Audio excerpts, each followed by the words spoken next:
For today's Cyber CEO episode, beyond the fact that they do great work, they contribute a lot. Having two full-time admin, it's a lot of work that they do, right? They manage our database 100%. One of them is a transaction coordinator. One of them is our listing manager. So it's a lot of work day to day that we couldn't do on our end. The kindness and the hard working that they bring to the table, I so appreciate that. I don't know if we would have gotten that had we hired stateside. It's only been 2 years, but I'm learning the Filipino culture. And it's just a really beautiful thing to have that part of my business now. Honestly, that's a huge benefit.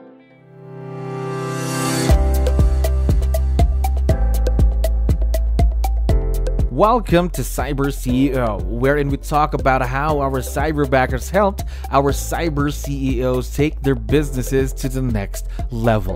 Cyber CEO is powered by Cyberbacker, the world's leading provider of admin support services from anywhere in the world to anyone in the world. Please visit our website www.cyberbacker.com for more details.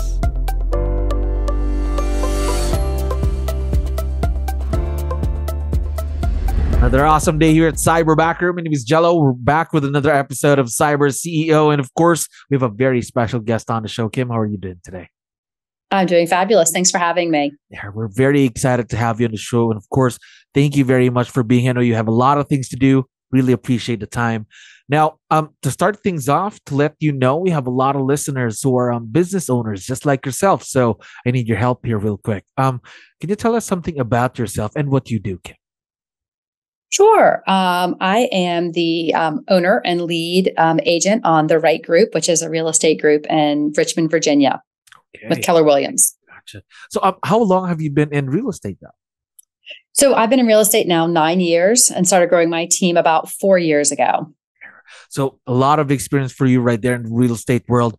How about working with someone virtual though, just like what you're doing with your cyberbackers? Is this a first for you? Yes, absolutely. So I'd heard about virtual, and I think at one of our family reunions with 𝗙𝗲𝗋𝗶𝗹, we had the owner of Cyberbackers, who is a KW agent, was kind of speaking about it. And I thought, you know what, this is kind of just what we need. We had actually been trying to hire stateside for like a year and just couldn't find the right fit, and thought, well, let's give this a try. There we go. And now, how long have you been partnered with your cyberbackers then, Kim? Maybe 2.5 years. One of them just celebrated a year. So Sandy just celebrated her year anniversary today. And then the other cyberbacker, I think we'd almost had for maybe a year before Sandy, Mal. So almost 2 years, I think. Gosh, almost 2 years partnership with Cyberbacker. So how was the transition phase for you though? Being it your first time working with people who are virtual, was it a big change for you personally?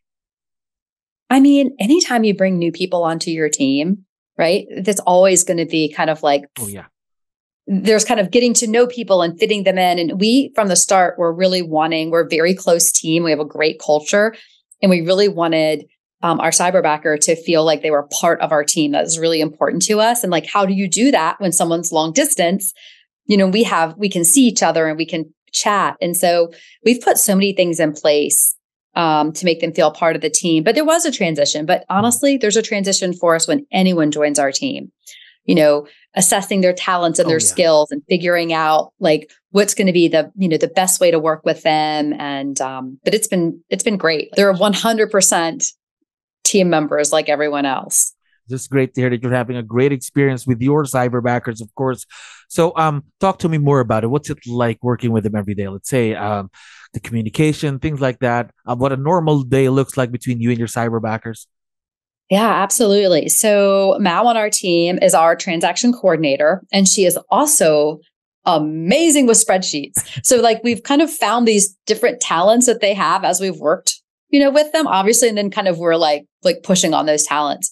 So anytime we bring a new system, and she probably wants to strangle me right now because since she's been with us, we've used 3 different systems. We went from 𝗏𝗏ity to Command, and now we're implementing 𝗙𝗍𝗍.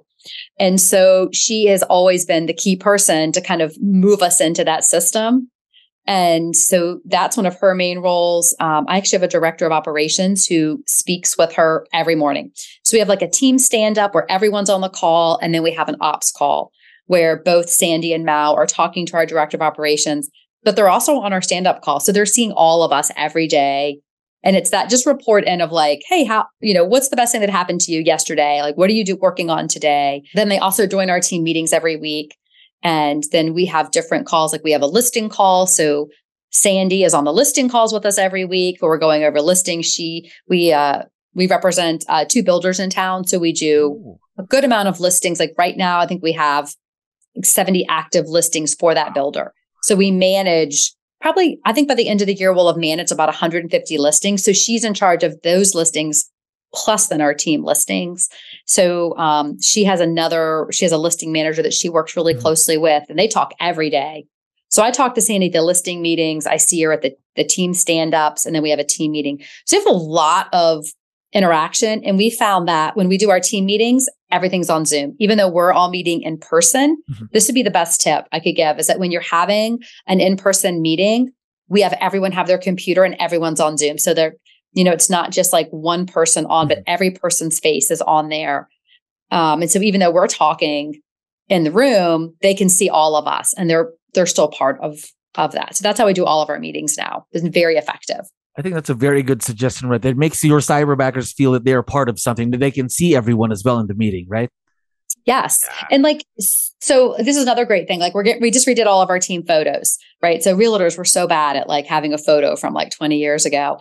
So we try to keep ours updated, and we just did new photos this week, and it was a huge team event. And we sent both of our cyberbackers to hair and makeup and photographers in the Philippines, right? So they had to go find their own people, get their pictures, and then we're having them photoshopped in, fingers crossed, into our team photo. And they're super excited about it. And it was like a fun day for them to go do that while we were doing it here in the States. So it's like just little things like that you just make people feel part of what you're doing. I think that's a huge step right there, just making them feel that they really are a part of something. Imagine, even if you're working thousands of miles away from each other, they're still a part of the photo. They're still right there, right? Even if they're physically not there.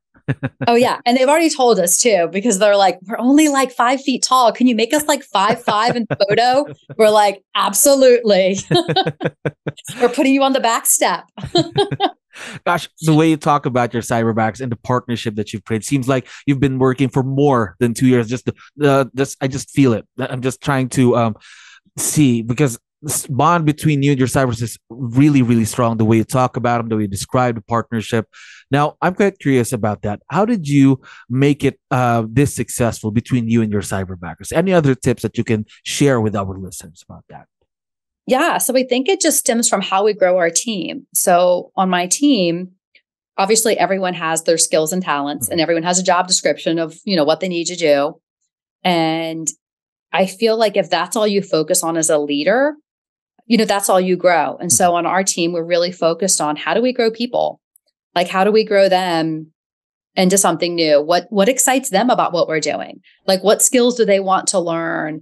How do they want to see themselves growing? And so it allows, so we really have that same kind of mentality with them, which is, hey, you're really good at this. This is what your core job's going to be. We're going to teach you how to do this and support you. But like, as we're going, like, tell us if you see something or you hear something that interests you and you want to pursue that more.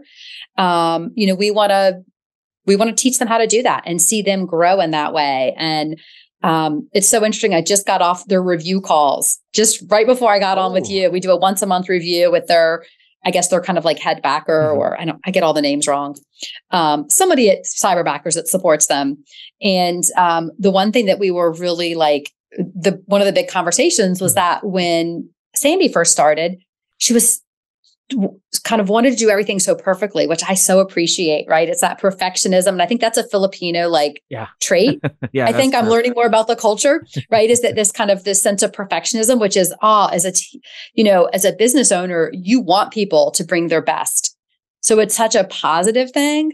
But one of the negative sides of it for her was that when she made a big mistake when she first started, she wanted to quit and didn't want to talk to any of us about it. She was so upset. And to see her now grow a year later into where if she makes a mistake, she comes to us and she goes, hey, I think I made this mistake. Like, what can we do to fix it? And we're like, ooh, what can we do to fix it? And how do we move forward? And how do we put a new process in place so it doesn't happen again? And right, that's just owning a business, right? Mistakes happen. And so to see that personal growth in her and her not feel bad about herself, but just be vulnerable enough to say, hey, I made this mistake. How can we fix it? What do we need to do? And watching her grow that way is like, that's, I think, what builds, like raving teammates, people that just don't want to leave you, that want to stay forever and work for you because you're helping them to grow, not just in their skill set, but like as an individual. So that's huge for me as a leader, like to do that. Like I'm like a little bit blushing and like excited right now talking about it, because that's what really makes my business worth doing. It was like changing these women's lives. And we happen to be a team of all women. But it could go men the same, right? Like everybody wants to grow and feel appreciated and feel like that they're contributing. And so I think it's just finding ways outside, not only in the job description you give them, but in other ways, how can you grow them and how can they feel part of it?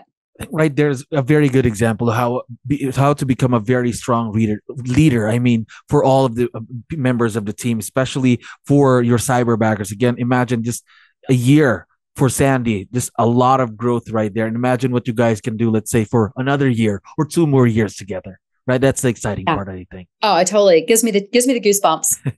Same here. So again, you've been working with both cyberbackers for a while now. So one last question. What's been the biggest impact or what's been the biggest benefit of working with your cyberbackers so far? I mean, beyond the fact that they do great work, right? They contribute a lot. Having 2 full-time admin, it's a lot of work that they do, right? They manage our database 100%. One of them is a transaction coordinator. One of them is our listing manager. So it's a lot of work day to day that we couldn't do on our end. But I think more importantly too, that like I've come to really appreciate the cultural differences and kind of the different ways of communicating, because that's like my clients are all different too, right? There's always good lessons to be learned. And I just think that there is the kindness and the hardworking that they bring to the table. I so appreciate that. And I don't know if we would have gotten that had we hired stateside. I just think there's a different, I don't know. I'm learning too, right? It's only been 2 years, but I'm learning the Filipino culture. And it's just a really beautiful thing to have that part of my business now. Honestly, that's a huge benefit. Gosh, absolutely true. And the exciting part is it's only been 2 years you've been working with Cyberbacker. Imagine what you guys can do again the next 2 years or 3 more years, right? That's the exciting part. Now, I forgot to tell you, by the way, Kim, that both Cyberbackers are going to be able to listen and watch this once we have this online. So would you want to give them a quick shout out before we end today? Yeah, Mal and Sandy, we love you so much on our team. We so appreciate you. And I'm super excited about perhaps one day, we've been talking about trying to get them into the States to kind of come for an event. And so we're hoping at some point we kind of all get to meet, but just so appreciate the hard work you all do for us. We go. Now, we are looking forward to, of course, seeing the continued success and growth of this partnership. And again, Kim, thank you very much for giving us your time here today. I had fun talking to you. Absolutely. Thank you. Thank you for listening to our daily dose of Cyber CEO. Stay tuned to know more about how Cyberbacker creates a difference in this digital time and age. You can visit our website www.cyberbacker.com and follow our social media pages on Facebook, Instagram, LinkedIn, YouTube, and Spotify.